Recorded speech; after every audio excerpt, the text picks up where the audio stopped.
ಏನಾಗ್ತೈತಿ ಗಂಟು ಕಟ್ಕೊಂಡು ಬಂದ್ಬಿಡ್ತೈತಿ. ಯಾಕಂದ್ರೆ ಒಂದು ಸಣ್ಣ ಕೂಸನ್ನು ಬಿಡ್ಲಾರಂಥ ಸುಕೃತರು ಈ ಭೂಮಿ ಮೇಲೆ ಇದಾರ ಅಂತ ಅನ್ನೋದೇ ಅತಿ ದೊಡ್ಡ ದುರಂತ.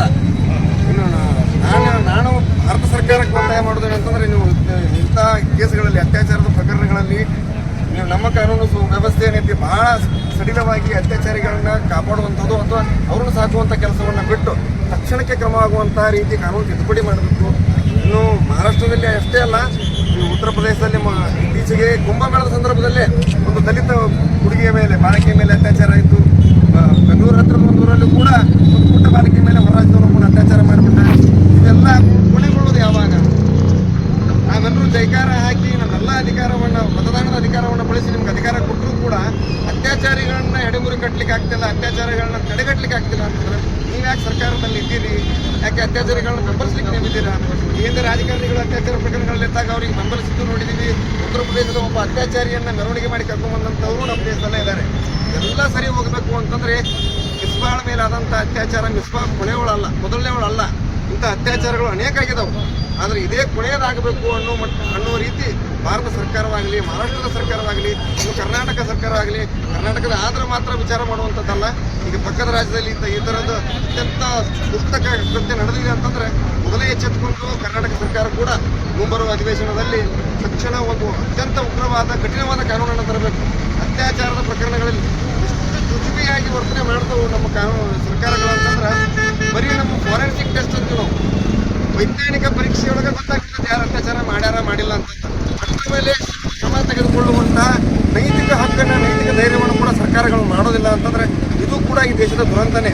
ಆದ ಕಾರಣಕ್ಕೆ ನಾವು ಮುಖ್ಯವಾಗಿ ಪ್ರಧಾನಮಂತ್ರಿಗಳಿಗೆ ಒತ್ತಾಯ ಮಾಡ್ತೀನಿ. ಪ್ರಧಾನಮಂತ್ರಿಗಳೇ ಬೇಟಿ ಬಚಾವೋ ಬೇಟಿ ಪಡಾವೋ ಅಂತ ಹೇಳಿದ್ರಲ್ಲ, ಬೇಟಿಗಳನ್ನ ಉಳಿಸ್ಕೊಳ್ಳೋಕ್ಕೂ ಆಗ್ತಿಲ್ಲ, ಓದಿಸ್ಲಿಕ್ಕೂ ಆಗ್ತಿಲ್ಲ.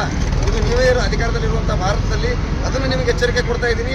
ಈ ಇಂಥ ಘಟನೆ ಇನ್ನೊಮ್ಮೆ ನಡೆದರೆ ಪ್ರಧಾನಮಂತ್ರಿಗಳು ಎಲ್ಲೇ ಸರ್ಕಾರಿ ಕಾರ್ಯಕ್ರಮ ಮಾಡಿದರೂ ಕೂಡ ನಾವೆಲ್ಲರೂ ಸೇರಿ ಮುತ್ತಿಗೆ ಹಾಕಿ ಪ್ರಧಾನಮಂತ್ರಿಗಳಿಗೂ ಬುದ್ಧಿ ಕಲಿಸುವಂಥ ಕೆಲಸ ಮಾಡಬೇಕು, ಮುಖ್ಯಮಂತ್ರಿಗಳಿಗೂ ಬುದ್ಧಿ ಕಲಿಸುವಂಥ ಕೆಲಸ ಮಾಡಬೇಕು. ಮಿಸ್ಬಾಣೆ ಕೊನೆಯೊಳಾಗಬೇಕು, ಮಿಸ್ಬಾಣೆ ಕೊನೆಯೊಳಾಗಬೇಕು. ಇಂಥ ಪ್ರಕರಣಗಳಿಂದ ನಮ್ಮ ದೇಶದ ಪ್ರತಿಯೊಂದು ಕೂಸು ಕೂಡ, ಹೆಣ್ಣು ಮಕ್ಕಳು ಕೂಡ ಹೊರಗೆ ಬರಲಿ. ಯಾರ ಮೇಲೂ ಯಾವುದೇ ರೀತಿಯಂಥ ಅತ್ಯಾಚಾರದಂಥ ಪ್ರಕರಣಗಳು, ದುಷ್ಕೃತ್ಯಗಳು ನಡೆಯದಂತೆ ಕಾನೂನನ್ನು ಸರಿಯಾಗಿ ಕಾಯ್ದೆಯನ್ನು ತೆಗೆದುಕೊಂಡ್ಬರ್ರಿ, ಕಾನೂನನ್ನು ತೆಗೆದುಕೊಂಡ್ಬರ್ರಿ ಅಂತ ಸರ್ಕಾರಕ್ಕೆ ಒತ್ತಾಯ ಮಾಡ್ತೀನಿ. ಇದು ಹೋರಾಟ, ಪ್ರತಿಭಟನೆ, ಶ್ರದ್ಧಾಂಜಲಿ. ಒಂದು ಮಾತು ನನಗೆ ತಿಳಿದಿಲ್ಲ, ಕೂಸಿನ ಮುಖ ನೋಡಿದಾಗೆಲ್ಲ ನಮಗೆ ಕಣ್ಣೀರ್ಬೋದು, ನಮಗೆ ದುಃಖ ಆಗುತ್ತೆ. ಇಂಥ ಕೂಸಿನ ಮೇಲೆ ಇಂಥದ್ದು ಕೆಲಸ ಮಾಡಿದಾರಲ್ಲ ಅಂತ. ಇವತ್ತು ನಾವು ಶ್ರದ್ಧಾಂಜಲಿ ಮಾಡ್ತಿದ್ದೀವಿ ಅಂತ ಕರೆದಿದ್ದವ್ರಿಗೆ ನಾನು ಧನ್ಯವಾದ ಹೇಳ್ತೀನಿ. ಅಷ್ಟೇ ಭಾರವಾದ ಮನಸ್ಸಿನಿಂದ ಹೇಳಲಿಕ್ಕೆ ಇಷ್ಟಪಡ್ತೀನಿ. ನಾವೆಲ್ಲರೂ ಒಗ್ಗಟ್ಟಾಗಬೇಕು. ಇಲ್ಲ ಅಂತಂದರೆ ಇವು ಮತ್ತೆ ನಡೀತಾವೆ. ಸರ್ಕಾರವೇ ಶಿಕ್ಷೆ ಕೊಡಬೇಕಂತೇನಿಲ್ಲ. ನಾವು ಸರ್ಕಾರವನ್ನು ರಚನೆ ಮಾಡಿದವರು ನಾವು ಇದ್ದೀವಿ.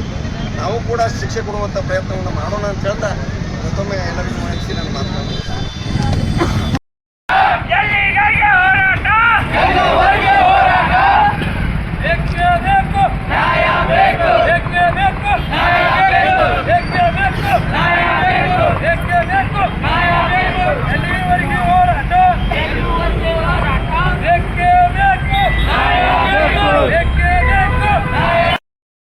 ಮುಸ್ಲಿಂ ಸಂಘಟನೆಯ ಎಲ್ಲ ಯುವಕರಲ್ಲಿ ಇವತ್ತು ನಾನು ಹೃದಯಪೂರ್ವಕವಾಗಿ ಅಭಿನಂದನೆಗಳನ್ನು ಸಲ್ಲಿಸ್ತೀನಿ. ಯಾಕಪ್ಪ ಅಂತಂದ್ರೆ ದಿನಾಂಕ 7/2/2025 ಏನು ಮಹಾರಾಷ್ಟ್ರ ಜಿಲ್ಲೆಯ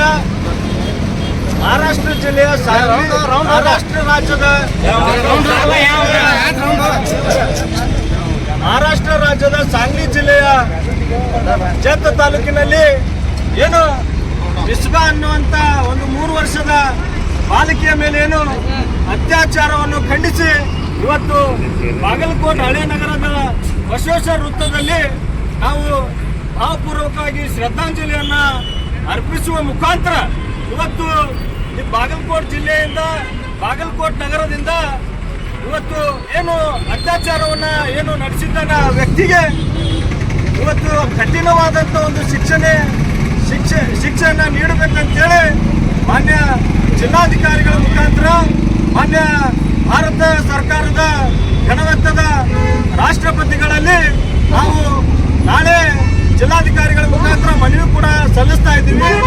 ಅದೇ ರೀತಿ ಇಂಥ ಪ್ರಕರಣಗಳು ಕರ್ನಾಟಕದಲ್ಲಾಗಲಿ ಬೇರೆ ರಾಜ್ಯಗಳಲ್ಲಾಗಲಿ ಭಾರತದ ಯಾವುದೇ ಪ್ರದೇಶಗಳಲ್ಲಿ ಇಂಥ ಹೀನ ಕೃತ್ಯಗಳು, ಅತ್ಯಾಚಾರಗಳು ಬಾಲಕಿಯ ಮೇಲೆ ನಡೆದಂತ ಎಲ್ಲ ಜನರಲ್ಲಿ ಕೂಡ ಎಲ್ಲ ಕರ್ನಾಟಕ ರಾಜ್ಯದ ಜನತೆ ಇರಬಹುದು, ಮಹಾರಾಷ್ಟ್ರದ ರಾಜ್ಯದ ಜನತೆ ಕೂಡ ಇರಬಹುದು, ಇಡೀ ಭಾರತ ಜನತೆಗೂ ಕೂಡ ಈ ಮಿಸ್ಮಾ ಎಂಬ ಏನು ಬಾಲಕಿ ಮೇಲೆ ಏನು ಅತ್ಯಾಚಾರವಾಗಿದೆ ಆ ಅತ್ಯಾಚಾರವನ್ನ ನಡೆಸಿದಂತ ವ್ಯಕ್ತಿಗೆ ಕಠಿಣವಾದಂತ ಶಿಕ್ಷೆಯನ್ನ ನೀಡಬೇಕಂತೇಳಿ ಎಲ್ಲ ಜನರು ಕೂಡ ಬಹಳ ವಿನಂತಿಯಿಂದ ಮನವಿ ಕೂಡ ಸಲ್ಲಿಸ್ತಾ ಇದ್ದಾರೆ.